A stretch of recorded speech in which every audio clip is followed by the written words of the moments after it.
Best practices for sales and business development. From doubling down on perfecting your cold email outreach, to identifying profitable niche markets, leveraging storytelling, knowing how to follow up the right way, and more, here's how the best are creating winning sales strategies. Clearly articulate end results. People buy results, not just products or services. Once you've captured your client's attention with what they'll be able to achieve by using your solution, it's now your job to clearly explain how that'll happen and what they'll get after signing up. Flexibility with clients.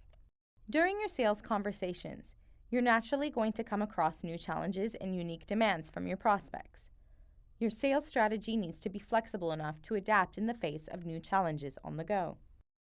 Instead of disagreeing with or flat out turning down a request from your prospect, use a response like, "I'd love to make that happen for you," which will give you the opportunity to check with the rest of your team and see if there's any possibility to accommodate their request. Use a storytelling approach. Storytelling works well as a sales strategy because we're wired to absorb information much better when we encounter it through stories. Handle objections by building trust and walking through a case study of how other customers moved past these same objections and now get positive results for their bottom line. Answer questions, negotiate, and strive to use a diverse sampling of stories about your company, customers, product, and yourself to keep them captivated along the sales process. Follow up until you get a definitive answer.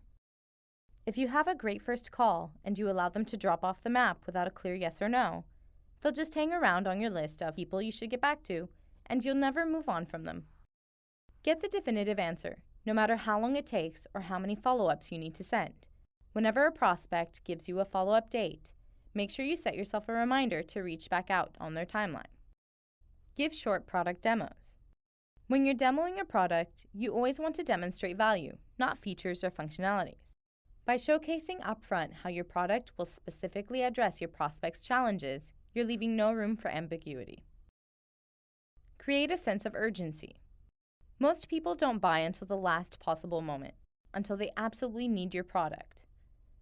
If your prospects aren't sold on why your product is important for them to take action on immediately, you'll push it off until the next quarter. Some ways in which you can do this is by introducing limited enrollment, upcoming price increases, or talking about custom offers. There's no substitute for emailing your leads, picking up the phone, and having conversations with your prospects. Learn what you can from every interaction and develop an understanding of what motivates your customers to buy. Now that you are familiar with some of the commonly used sales methodologies, best practices, and have a better understanding of how to understand your customer, let's move on to explore some of the roles out there in sales and business development.